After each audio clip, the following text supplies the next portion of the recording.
नमस्कार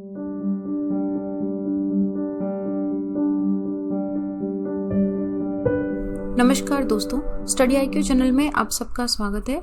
UPSC mains answer writing practice के अंदर आज हम एक बहुत इंपॉर्टेंट टॉपिक ले रहे हैं। टॉपिक का नाम है farm bill. Farm bill specifically हमने इसके सेलिएंट फीचर्स नहीं लिए हैं, हमने एक पर्टिकुलर इश्यू पे आज फार्म बिल का एक क्वेश्चन लिया है।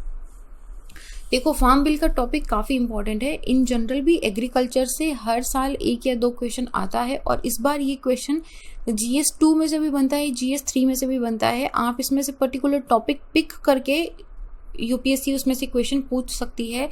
ये बिल बहुत इंपॉर्टेंट है। प्लीज़ इस बिल को अच्छे से पढ़ के जाना और अच्छे से पढ़ के जाने के साथ ही इसके जो इश्यूज एंड चैलेंजेस हैं ना, और क्या इसके सोल्यूशंस हो सकते हैं, उनको प्लीज़ थोड़ा कीवर्ड के अंदर लिख के उनको एक बार सॉल्व करके जाना। अगर आप चाहते हो कि इस पर्टिकुलर बिल पे कितने तरह के क्वेश्चंस बन सकते हैं, क्या क्या उसमें हम कीवर्ड यूज़ ले सकते हैं, अगर उनका मैं एक सेपरेट वीडियो बनाऊं तो आप मुझे कमेंट सेक्शन में लिख के बता देना, या आप मुझे मेरे इंस्टा हैंडल पे भी बता सकते हो। मेरा नाम संतोष चौधरी है, मैं सीएससी 2018 की सिलेक्टेड ऑफिसर हूँ।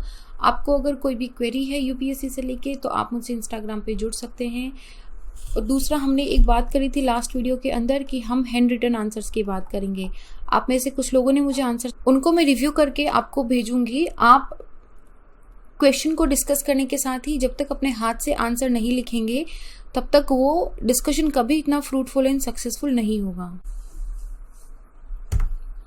इसलिए जैसे ही हम एक बार क्वेश्चन का डिस्कशन खत्म कर लें, आप पेन एंड पेपर लेके बैठो। जो भी क्वेश्चन है, जितना भी आपको समझ आया, जैसे भी आप फ्रेम कर पा रहे हो, क्वेश्चन को फ्रेम करो, उसे लिखो एंड आस्क एनीबॉडी। आपके अगर फ्रेंड सर्कल में कोई है या फिर आप खुद कल उसको पढ़ के देखना, आपको खुद से लगेगा कि उसमें कितना हमें इम्प्रूव करने की ज़रूरत है। तो क्वेश्चन देखो, आज का क्वेश्चन मैंने जैसे बताया था 2 ही टॉपिक लिए हैं मैंने आज। इसमें क्वेश्चन क्या है, we need to enlarge the market for agriculture produce while preserving the safety net principle through MSP and public procurement. Statement है ये। क्या बोल रहा है कि हमें एग्रीकल्चर प्रोडक्ट्स जो हैं उनका मार्केट बड़ा करना पड़ेगा। सिर्फ मंडीज तक उसको सीमित करके नहीं रख सकते, हमें उसमें बड़ा मार्केट करना पड़ेगा। लेकिन साथ ही में हमें जो सेफ्टी नेट लगा के रखे हैं गवर्नमेंट ने, जो एमएसपीज इन पब्लिक प्रोक्योरमेंट है, ताकि किसानों को जितना मुआवजा होता है, जितना उनका खरीद होता है, उसका पूरा पैसा मिले। तो सेफ्टी नेट जरूरी है ताकि किसानों को जितना पैसा मिलना चाहिए उससे उनको कम ना मिले। स्टेटमेंट ये है। स्टेटमेंट में कीवर्ड है हमारे मार्केट, कीवर्ड है हमारा एग्रीकल्चर प्रोड्यूस, दूसरा कीवर्ड है हमारा सेफ्टी नेट। और सेफ्टी नेट के अंदर क्या क्या आ रहा है हमारा, एमएसपी और पब्लिक प्रोक्योरमेंट। ये हमारा स्टेटमेंट है। पूरा क्वेश्चन का कॉन्टेक्स्ट इसी पे बेस्ड होगा। उसके बाद में क्या पूछ रहा है, डिस्कस करना है in the context of recent farm bill pass. अभी पार्लियामेंट में जो फार्म बिल पास हुए हैं, 3 फार्म बिल पास हुए हैं, उनके कॉन्टेक्स्ट में, जब उनके पास होने के बाद में ये कंट्रोवर्सी इतनी क्यों बढ़ गई है, क्यों ये मुद्दा बार बार उठ रहा है, उस पे ये क्वेश्चन है। ठीक है, देखो जीएस 2 का सिलेबस है, जीएस 2 में से है ये क्वेश्चन। जीएस 3 में से भी आ सकता है, जीएस 2 में से भी आ सकता है। जीएस 2 में जब ये आएगा तो आपको ये फेडरल स्ट्रक्चर पे चैलेंज करता हुआ दिखाएगा, पब्लिक डिस्ट्रीब्यूशन सिस्टम पे, पब्लिक प्रोक्योरमेंट पे, गवर्नमेंट की जो पॉलिसीज हैं उनके इम्प्लीमेंटेशन पे, इन सब पे आएगा। क्योंकि आज हम पर्टिकुलरली सिर्फ बिल की बात करें और बिल के साथ जुड़े हुए 2 मुद्दे एमएसपी और पब्लिक प्रोक्योरमेंट की बात करें, तो हमने इसे जीएस 2 के टॉपिक में लिया है।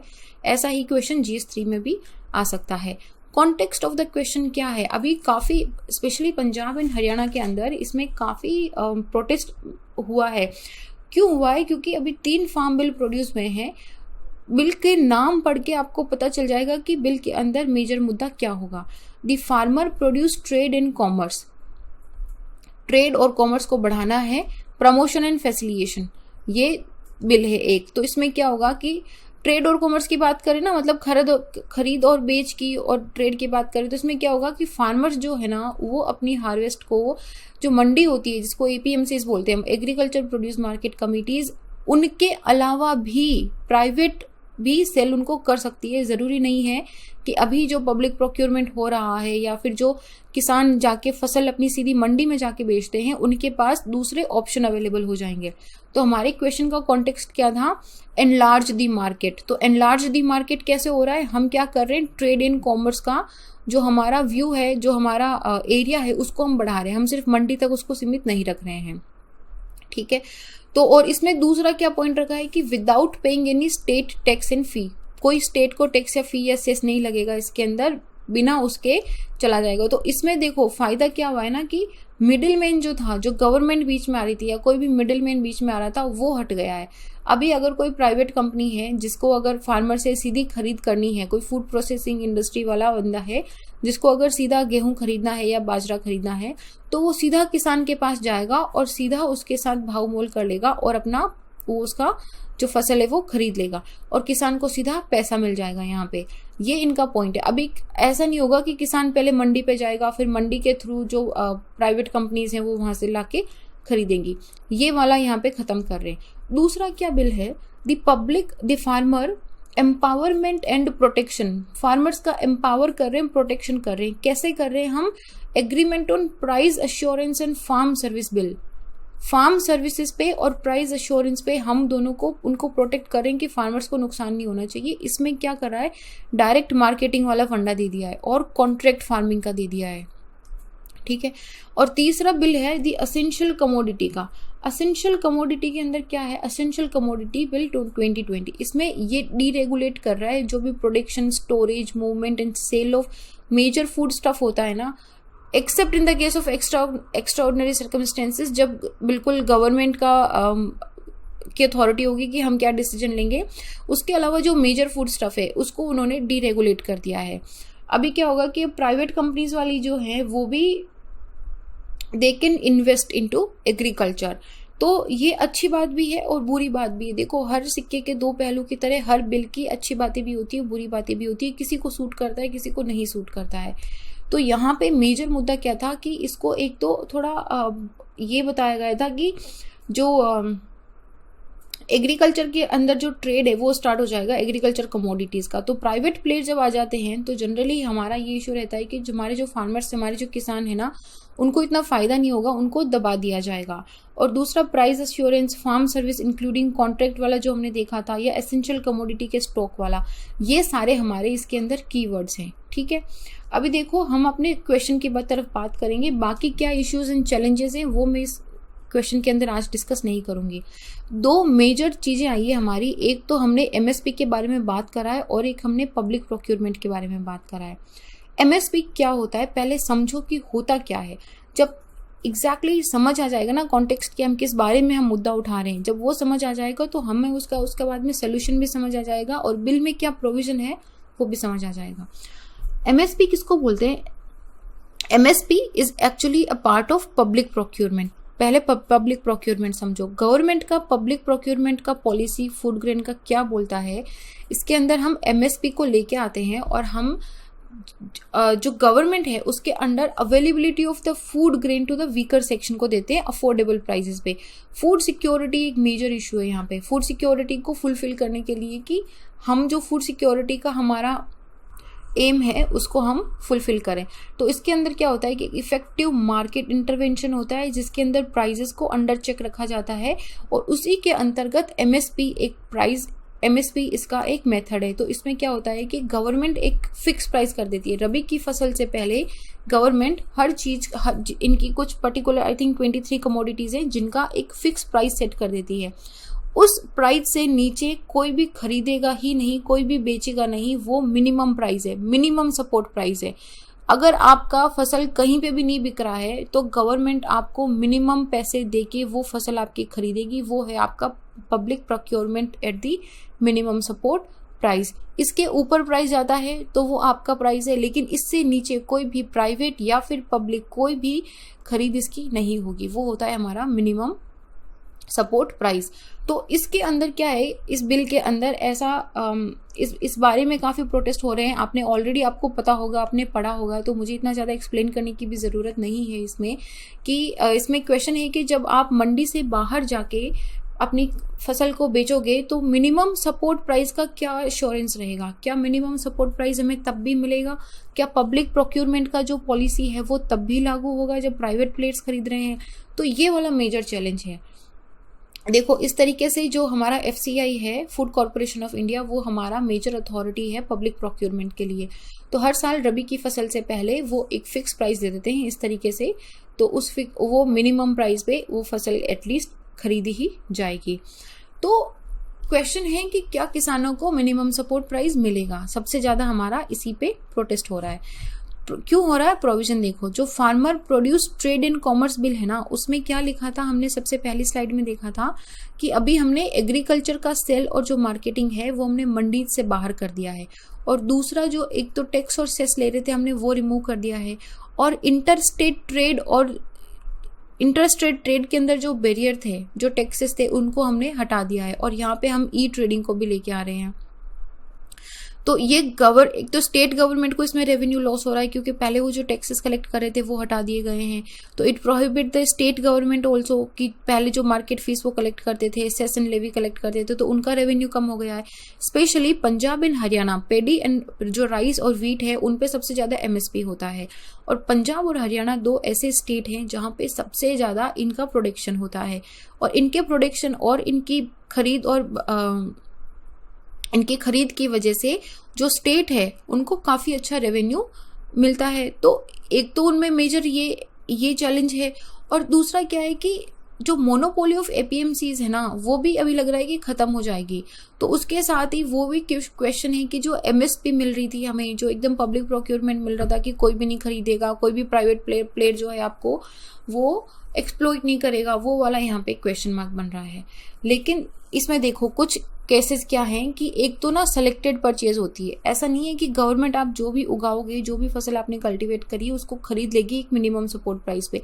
गवर्नमेंट ने कुछ ही कमोडिटीज पे MSP दे के रखा है, और MSP और फार्मर में भी क्या है ना कि सिर्फ 6% फार्मर्स ऐसे हैं जो उस पर्टिकुलर MSP पे अपनी फसल को बेचते हैं। और ये ऐसे ही नहीं बोला जा रहा है। 2015 में शांता कुमार कमेटी की रिपोर्ट आई थी नेशनल सैंपल सर्वे डेटा के हिसाब से, तो उन्होंने खुद ने ये बोला है कि सिर्फ 6% ऑफ जो फार्मर हैं वो MSP पे अपनी फसल बेचते हैं। अच्छा, बात रही APMC मंडीज की, तो मंडीज में क्या है, मोस्टली जो गवर्नमेंट प्रोक्योरमेंट है वो पंजाब हरियाणा में होता है। कुछ स्टेट्स में मंडीज का बहुत बोलबाला है, और कुछ स्टेट्स ऐसे हैं जहाँ पे मंडीज का बिल्कुल बोलबाला नहीं है। तो यहाँ पे ये थोड़ा डिफरेंसेस भी हैं। फिर टैक्स फ्री प्राइवेट ट्रेड है। फार्मर्स को क्या लगता है कि अगर प्राइवेट ट्रेड टैक्स फ्री आ गया बाहर से, तो मंडीज की जो वायबिलिटी है, जो मंडीज की इंपॉर्टेंस है, वो चली जाएगी।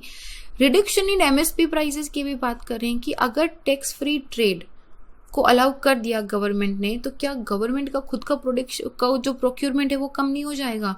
क्योंकि जब आप टैक्सेस लेवी नहीं कर रहे हो तो वो माइनस हो जाएंगे ना। तो अभी MSP अगर आपको मान लो 1000 रुपए की मिल रही है, तो फिर आप अगर इसके बाद आप MSP 900 रुपए की कर दोगे तो किसानों को नुकसान हो रहा है यहाँ पे। और अगला क्या है कि MSP can set a floor price. Farmers ये भी डिमांड कर रहे हैं कि भाई आप MSP को यूनिवर्सल बना दो, within the mandi and outside the mandi. आप इसको यूनिवर्सल कर दो कि कोई भी खरीदे, चाहे गवर्नमेंट खरीद रही है, चाहे प्राइवेट प्लेयर खरीद रहा है, कोई भी खरीद रहा है, ये मिनिमम प्राइस है, इस मिनिमम प्राइस से नीचे फसल बिकेगी ही नहीं। बस इतना सा इनका ये है। तो क्लेरिफिकेशन क्या है कि देखो, बिल के अंदर ऐसा स्पेसिफिक कोई प्रोविजन है नहीं कि हम MSP को बिल्कुल बंद कर देंगे या MSP नहीं मिलेगी। क्या सरकार ये बोले जा रही है कि जो MSP है वो कंटिन्यू रहेगी। फार्मर्स अपनी फसल MSP के रेट से नीचे नहीं बेचेंगे, और MSP रबी के सीजन से हमेशा 1 वीक पहले अनाउंस करी दी जाती है। देख, और मंडीज के बाहर अगर प्राइवेट प्लेयर्स को हमने अलाउ करा है, तो इसका मतलब ये नहीं है कि मंडीज की फंक्शनिंग बंद हो जाएगी।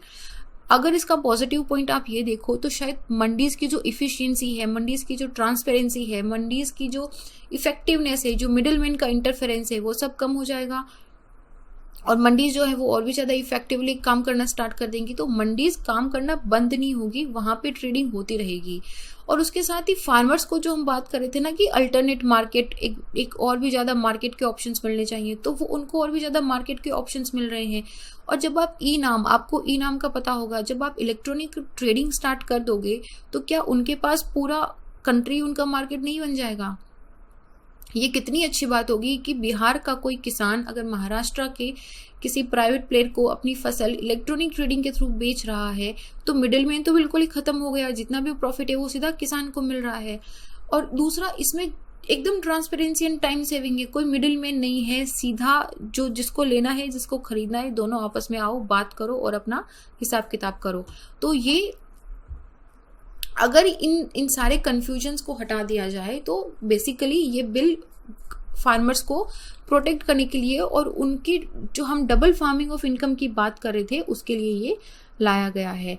लेकिन क्या है ना कि देखो, विदाउट स्ट्रॉन्ग इंस्टीट्यूशनल अरेंजमेंट के ये बिल फेल हो जाएगा। अगर इसमें कितने भी अच्छे प्रोविजंस हैं, कितना भी अच्छा इसमें प्रोटेस्ट हो रहा है, तो सबसे पहले तो जो किसानों को प्रोटेस्ट हो रहा है, जो उनको इश्यूज हैं, उन इश्यूज को हमें एड्रेस करना है।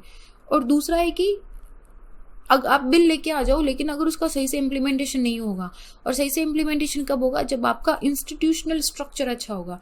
तो हमें स्ट्रॉन्ग इंस्टीट्यूशनल स्ट्रक्चर लेके आना है जहाँ पे फ्री मार्केट हो, और उस फ्री मार्केट के अंदर चाहे छोटा किसान हो चाहे बड़ा किसान हो, जितना भी अनऑर्गेनाइज्ड स्मॉल फार्मर है, सबको बराबर अपॉर्चुनिटी मिले, उनको रिमार्केबल प्रोडक्टिविटी मिले और उनकी जो इकोनॉमी है वो बूस्ट हो। तो इसके लिए हम अगर वे फॉरवर्ड देंगे तो वे फॉरवर्ड में हम क्या देंगे कि हमें एग्रीकल्चर का जो इंफ्रास्ट्रक्चर है, एक तो हमें उसको स्ट्रेंथन करना है, दूसरा हमें जो स्टेट फार्मर कमीशन होता है, हर स्टेट का एक स्टेट फार्मर कमीशन होता है, हमें उस स्टेट फार्मर कमीशन को एम्पावर करना है। और ये किसने रिकमेंड करा है, ये खुद नेशनल कमीशन फॉर फार्मर्स ने, NSF ने ये खुद रिकमेंड करा है, ताकि जो गवर्नमेंट का रिस्पॉन्स है वो जल्दी से जल्दी इम्प्लीमेंट हो सके। और दूसरा हमें कंसेंसस बिल्ड करना है। देखो, गवर्नमेंट को बिल के बारे में जितने भी कन्फ्यूजन्स हैं, including farmers and the oppositions, उनको रिजॉल्व करने होंगे, सारे ऑन बोर्ड आएंगे, तभी इसका सक्सेसफुल इम्प्लीमेंटेशन हो सकता है। तो ये मेजर हमारे पॉइंट्स हैं जो हमें इसमें एड्रेस करने हैं। तो अभी क्वेश्चन को फिर से देख लें। हो गया हमारा क्वेश्चन का आंसर, बता दिया हमने कि कैसे हम मार्केट को एनलार्ज करने की बात कर रहे हैं, किसमें, फार्म बिल के अंदर जब हम प्राइवेट प्लेयर्स को इन कर रहे हैं, और दूसरा सेफ्टी नेट फीचर वाला कैसे हम प्रोटेक्ट कर रहे हैं जब हम MSP और पब्लिक प्रोक्योरमेंट को ना तो उनको कम करा है ना ही उनको खत्म या बंद करा है। तो ये हमारा आंसर है। आंसर का फ्रेमवर्क आप बनाओगे, सबसे पहले इंट्रोडक्शन के अंदर हम क्या लिखेंगे, इंट्रोडक्शन के हम अंदर लिखेंगे कि अभी नया जो 3 बिल पास हुए हैं वो 3 बिल और उनके अंदर मेजर क्या इशू है, सिर्फ एक लाइन के अंदर उसको इंट्रोड्यूस कर देंगे। फिर हम आ जाएंगे हमारी क्वेश्चन की मेन बॉडी पे, जिसमें हम बताएंगे कि किस तरीके से ये MSP और पब्लिक प्रोक्योरमेंट को सेफ रखते हुए मार्केट के ऑप्शंस को इंक्रीज कर रहे हैं और उसके अंदर क्या चैलेंजेस हैं। ठीक है, ये बात हम यहाँ पे बताएंगे। और नीचे हम लिखेंगे थोड़ा सा हमारा कंक्लूजन के अंदर लिख देंगे कि हमें कैसे हमारा जो एग्रीकल्चर इंस्टीट्यूशन है, हमारी जो अपोजिशन है, जो फार्मर्स है, उन सबको हमें ऑन बोर्ड लेके आना है। और आप यहाँ पे 1-2 रिकमेंडेशंस भी डाल सकते हो। सिंपल सा छोटा सा क्वेश्चन है, अपनी क्रिएटिविटी दिखाना है इसके अंदर। जैसे बिल लिख रहे हो ना, तो यहाँ पे लिख दो कि द मेजर बिल्स, फिर यहाँ पे इस तरीके से बना के लिख दो, यहाँ पे इस तरीके से बना के लिख दो। जब इश्यूज एंड चैलेंजेस लिख रहे हो तो इश्यूज एंड चैलेंजेस में यहाँ पे एक स्टार बना के इस तरीके से कीवर्ड्स के अंदर लिख सकते हो, या फिर इश्यूज एंड चैलेंजेस के अंदर आप ऐसे भी बना सकते हो कि चैलेंजेस हो गए, फिर यहाँ पे हमने 1 चैलेंज 2 चैलेंज इस तरीके से, या फिर आप वर्टिकली भी इनको लिख सकते हो। तो इस तरीके से थोड़ा सा क्रिएटिव करके, ताकि देखो क्या है ना कि जब एग्जामिनर कॉपी चेक करते हैं तो वो थाउजेंड्स ऑफ कॉपीज चेक करते हैं, उनको वो सेम मटेरियल बार बार मिल रहा है। तो वो आप खुद सोचो, एक बार उनकी जगह खुद को रख के सोचो और फिर देखोगे आप किस तरीके से अपना मटेरियल प्रेजेंट करोगे कि आपका कंटेंट अच्छा होना चाहिए, कंटेंट के अंदर कमी नहीं होनी चाहिए, क्वालिटी शुड बी गुड, लेकिन उसके साथ में प्रेजेंटेशन पे भी हमें काम करना है। तो आप आंसर्स लिखिए, इसको ऐसे ही मत जाने देना। जब भी मेरे साथ आप ये एटलीस्ट जब मेरे साथ ये क्वेश्चन सॉल्व कर रहे हो तो जैसे ही अभी खत्म करा आपने वीडियो, अपना पेन एंड पेपर लो, क्वेश्चन लिखो और जो भी हमने समझा है उसको आप आंसर के अंदर लिखो। आप चाहो तो उसे doubts.studyiq@gmail.com पे भी भेज सकते हो, या फिर आप मुझे मेरे इंस्टा हैंडल little_simple_buddha पे भी भेज सकते हो। Keep writing, keep practicing. I'll see you guys in the next lecture. Till then, be happy and Jai Hind.